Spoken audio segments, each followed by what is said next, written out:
بسم اللہ الرحمن الرحیم۔ آپ صلی اللہ علیہ وسلم کی عمر 35 سال ہوئی تو مکہ میں زبردست سیلاب آیا۔ قریش نے اس سیلاب سے محفوظ رہنے کے لیے ایک باندھ بنا رکھا تھا، مگر یہ سیلاب اس قدر زبردست تھا کہ باندھ توڑ کر کعبہ میں داخل ہو گیا۔ پانی کی زبردست ریلیں اور پانی کے اندر جمع ہونے کی وجہ سے کعبہ کی دیوار میں شگاف پڑ گئے۔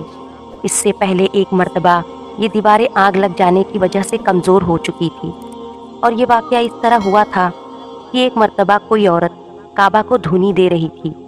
اس آگ میں سے ایک چنگاری اڑ کر کعبہ کے پردوں تک پہنچ گئی۔ اس سے پردوں کو آگ لگ گئی اور دیواریں تک جل گئی۔ اس طرح دیواریں بہت کمزور ہو گئی تھی۔ یہی وجہ تھی کہ سیلاب نے ان کمزور دیواروں میں شگاف کر دیے۔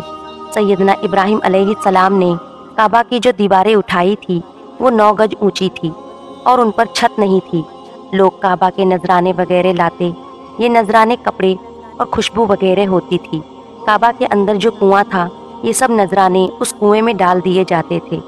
کنواں اندرونی حصے میں دائیں طرف تھا، اس کو کعبے کا خزانہ کہا جاتا تھا۔ کعبے کے خزانے کو ایک مرتبہ ایک چور نے چرانے کی کوشش کی، چور کنویں میں ہی مر گیا۔ اس کے بعد اللہ تعالیٰ نے اس کی حفاظت کے لیے ایک سانپ کو مقرر کر دیا۔ یہ سانپ کنویں کے منڈیل پر بیٹھا رہتا، کسی کو خزانے کے نزدیک نہیں آنے دیتا تھا۔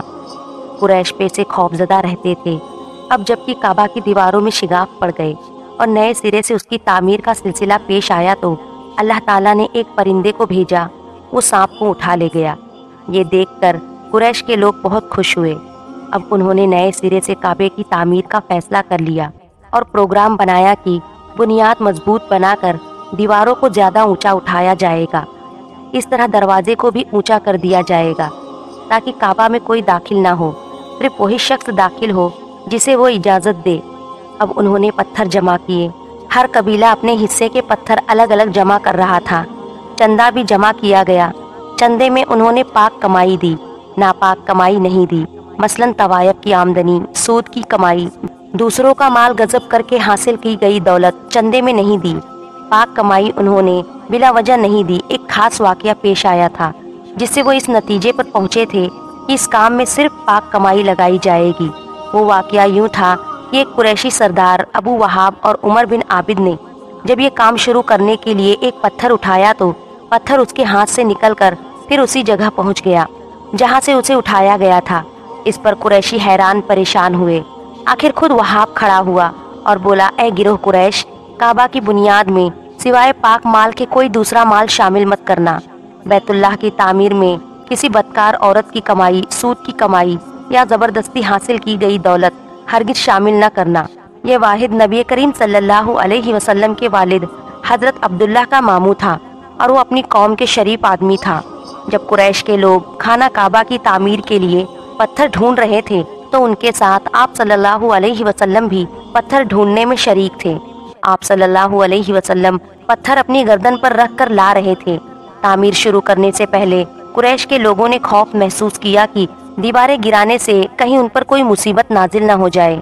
آخر ایک سردار ولید بن مغیرہ نے کہا، کعبہ کی دیواریں گرانے سے تمہارا ارادہ اصلاح اور مرمت کا ہے، اس کو خراب کرنے کا نہیں۔ جواب میں لوگوں نے کہا، ظاہر ہے ہم تو مرمت اور اصلاح چاہتے ہیں۔ یہ سن کر ولید نے کہا، تب پھر سمجھ لو کہ اللہ تعالیٰ اصلاح کرنے والوں کو برباد نہیں کرتا۔ پھر ولید ہی نے گرانے کے کام کی ابتدا کی، لیکن اس نے ابھی صرف ایک ہی حصہ گرایا تھا کہ معلوم ہو جائے کہ ان پر کوئی تباہی تو نہیں آتی۔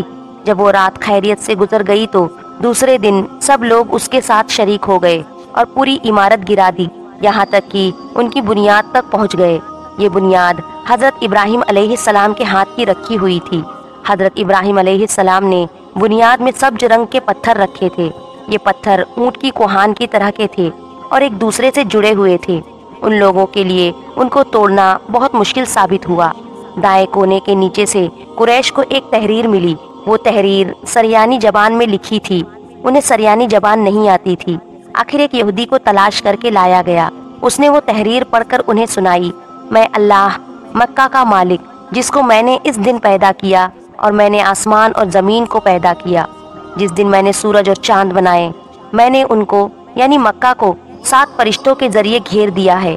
اس کی عظمت اس وقت تک ختم نہیں ہوگی جب تک اس کی دونوں طرف پہاڑ موجود ہے، اور ان پہاڑوں کے سردار ایک تو ابو قبیس پہاڑ ہے جو کہ صفا پہاڑی کے سامنے ہے، اور دوسرا کیکن پہاڑ ہے جو مکہ کے قریب ہے، جس کا رخ ابو قبیس پہاڑ کی طرف ہے۔ یہ شہر اپنے باشندوں کے لیے پانی اور دودھ کے لحاظ سے بہت بابرکت اور نفع والا ہے۔ یہ پہلی تحریر تھی، اور دوسری تحریر مقام ابراہیمی سے ملی۔ اس میں لکھا تھا، مکہ اللہ تعالیٰ کا محترم اور معظم شہر ہے، اس کا رزق 3 راستوں سے اس میں آتا ہے۔ یہاں 3 راستوں سے مراد قریش کے 3 تجاری راستے ہیں، ان راستوں سے کافی آتے جاتے ہیں۔ تیسری تحریر اس سے کچھ فاصلے پر ملی، اس میں لکھا تھا، جو بھلائی بوئے گا لوگ اس پر شک کریں گے، یعنی اس جیسا بننے کی کوشش کریں گے، اور جو شخص رسوائی بوئے گا وہ رسوائی اور ندامت پائے گا۔ تم برائیاں کر کے بھلائی کی آس لگاتے ہو، ہاں یہ ایسا ہی ہے جیسے کیکر یعنی کانٹے دار درخت میں کوئی انگور تلاش کرے۔ یہ تحریر کعبہ کے اندر پتھر پر کھدی ہوئی ملی۔ کعبہ کی تعمیر کے سلسلے میں قریش کے پتھروں کے علاوہ لکڑی کی بھی ضرورت تھی، چھت اور دیواروں میں لکڑی کی ضرورت تھی۔ لکڑی کا مسئلہ اس طرح حل ہوا کہ ایک جہاز عرب کے ساحل سے آ کر ٹکرا گیا۔ آج اس مقام کو جدہ کا ساحل کہا جاتا ہے، پہلے مکہ کا ساحل کہلاتا تھا، اس لیے مکہ کا قریب ترین ساحل یہی تھا۔ ساحل سے ٹکرا کر جہاز ٹوٹ گیا۔ وہ جہاز کسی رومی تاجر کا تھا۔ اس جہاز میں شاہ روم کے لیے سنگ مرمر، لکڑی اور لوہے کا سامان لے جایا جا رہا تھا۔ قریش کو اس جہاز کے بارے میں پتہ چلا، یہ لوگ وہاں پہنچے اور ان لوگوں سے لکڑی خرید لی۔ اس طرح چھت کی تعمیر میں اس لکڑی کو استعمال کیا گیا۔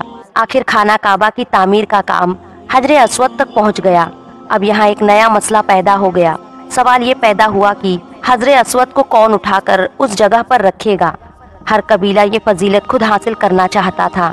یہ جھگڑا اس حد تک بڑھا کہ مرنے مارنے تک نوبت آ گئی۔ لوگ ایک دوسرے کو قتل کرنے پر تل گئے۔ قبیلہ عبدالدار نے تو قبیلہ عدہ کے ساتھ مل کر ایک برتن میں خون بھرا اور ان میں اپنے ہاتھ ڈبو کے کہا، حجر اسود ہم خود رکھیں گے۔ اسی طرح دوسرے قبیلے بھی اٹھ گئے، تلواریں میانوں سے نکل آئی۔ آخر وہ سب بیت اللہ میں جمع ہوئے۔ ان لوگوں میں ابو امیہ بن مغیرہ تھا، اس کا نام حذیفہ تھا۔ قریش کے پورے قبیلے میں یہ سب سے زیادہ عمر والا تھا۔ یہ ام المومنین سیدہ ام سلمہ رضی اللہ تعالی عنہا کا باپ تھا۔ یہ قریش کے انتہائی شریف لوگوں میں سے تھا۔ مسافروں کا سفری سامان، کھانا وغیرہ دینے کے لیے سلسلے میں بہت مشہور تھا۔ جب کبھی سفر کرتا تو اپنے ساتھیوں کے کھانے پینے کا سامان خود کرتا تھا۔ اس وقت اس شدید جھگڑے کو ختم کرنے کے لیے اس نے ایک حل پیش کیا۔ اس نے سب سے کہا، اے قریش کے لوگوں، اپنا جھگڑا ختم کر کے تم یوں کرو کہ حرم کے صفا نامی دروازے سے جو شخص سب سے پہلے داخل ہوگا اس سے فیصلہ کرا لو۔ وہ تمہارے درمیان جو فیصلہ کرے وہ سب اس کو مان لے۔ یہ تجویز سب نے مان لی۔ آج اس دروازے کو بابو سلام کہا جاتا ہے۔ یہ دروازہ رکن یمانی اور رکن اسود کے درمیانی حصے کے سامنے ہے۔ اللہ کی قدرت کی اس دروازے سے سب سے پہلے حضور صلی اللہ علیہ وسلم تشریف لائے۔ قریش نے جیسے ہی آپ صلی اللہ علیہ وسلم کو دیکھا تو پکار اٹھے، یہ تو امین ہے، یہ تو محمد ہے، ہم ان پر راضی ہے۔ اور ان کے ایسا کہنے کی وجہ یہ تھی کہ قریش اپنے آپس کے جھگڑوں کے فیصلے آپ صلی اللہ علیہ وسلم سے ہی کراتے تھے۔